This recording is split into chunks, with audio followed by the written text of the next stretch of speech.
के थे जो कि आज मरीम नवाज साहिबा के साथ थी, जलसे के अंदर मौजूद थी और हमारे साथ भी इस वक्त उज़्मा कारदार साहिबा मौजूद हैं। उज़्मा साहिबा, जो विजुअल्स हमारे हमने व्यूअर्स को भी दिखाए हैं, जो प्रोड्यूसर साहब ने निकाले हैं, उसमें कुछ लग ऐसा रहा है कि आप खड़ी हुई थी और मरीम नवाज साहिबा आपको इग्नोर कर रही थी और फिर मरीम औरंगज़ेब साहिबा ने किसी शख्स से कहा जो वहाँ सिक्योरिटी पर मामूर थे कि उज़्मा साहिबा को यहाँ से हटाओ, और फिर वो शख्स आता है आपको हटाता है। क्या वाकई ऐसा ही हुआ था जिस तरह ये विजुअल्स दिखा रहे हैं?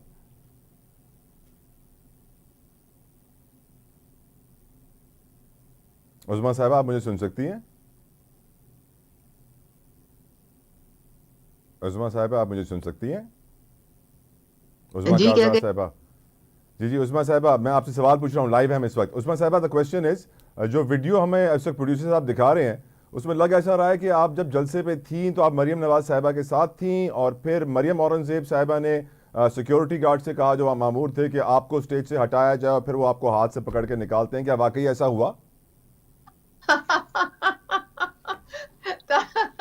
ताला मुझे तो हंसी आती है। आपको पता है कि मुझे ऐसी बातों से बिल्कुल कोई अब फर्क नहीं पड़ता। मैं आपको हकीकत हाल आप कहें तो बता दूं क्या बताएं हुआ था। बताएं। हुआ यूं था कि मैं अंदर आ गई थी। मुझे अली परवेज साहब ने और शाइस्ता ने अंदर तक तो कहा कि आप आ जाएं, लेकिन उन्होंने कहा कि जब मरियम साहिबा आएंगी तो फिर उसके बाद आप स्टेज पे ऊपर आ जाए उनके साथ। खैर मैं चुप करके वहां पे खड़ी हो गई। तो वहां पे आपके एक बड़े एक डीएसपी साहब खड़े थे और उनकी चार कांस्टेबल पुलिस वालियां खड़ी थी। उन्होंने मुझे कहा जी आप कोने में हो जाएं, आप कोने में हो जाएं। तो मैं चुप करके खड़ी रही, मैंने उनकी तरफ देखा ही नहीं। और मैं भी आपको पता है दबंग हूं, मैं भी हिलती नहीं हूं अगर मेरी मर्जी ना हो। मैंने उनको कहा, मैंने कहा मैंने सिर्फ सलाम अर्ज करना है और मैंने फिर चले जाना है।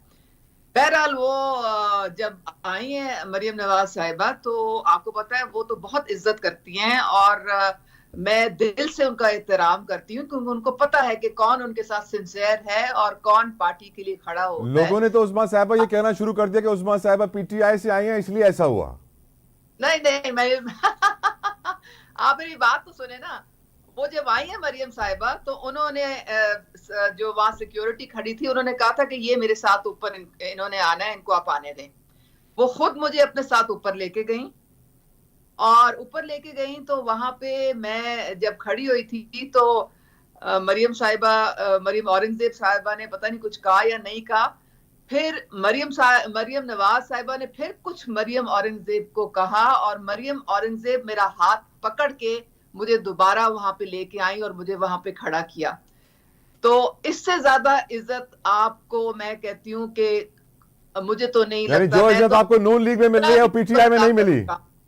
ये पीटीआई वाले जो है ना इनको बड़ा शौक है। ये इतने ये इनको इतनी इतनी तकलीफ होती है क्योंकि मैं जब बात करती हूँ ना तो मैं इनको जूते की नोक पे रखती हूँ। तो इनको खुदा कोई मौका दे कुछ भी पकड़ने का।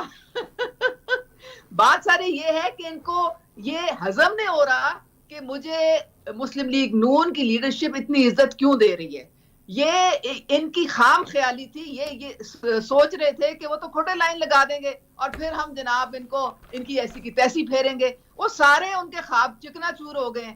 तो आप ऐसी बातों पे ध्यान ना किया करें। आप ठीक। मेरी बात पे यकीन करें कि अल्लाह ताला ने मुझे बहुत इज्जत दी है अल्हम्दुलिल्लाह। और मुस्लिम लीग नून ने मुझे अपना टिकट दिया है। मैं उनकी अल्हम्दुलिल्लाह। रिजर्व लिस्ट पे हूँ माशाल्लाह। और मैं इस वक्त मरियम नवाज साहिबा की कैंपेन में उनकी इंस्ट्रक्शंस से मैं डोर टू डोर कैंपेन कर रही हूँ NA 119 में। ठीक और ठीक। कुछ आप अवाम के दरमियान है तो फिर आपसे लोग पूछते होंगे ना कि नून लीग का मंशूर क्या है। मैं आपसे पूछूंगा, लेकिन पहले बलोच साहब से एक सवाल पूछने दीजिए प्लीज। लियाकत बलोच साहब, आज मौलाना फजल रहमान साहब की एक स्टेटमेंट थी जिससे मुझे एक 1000 वोल्ट का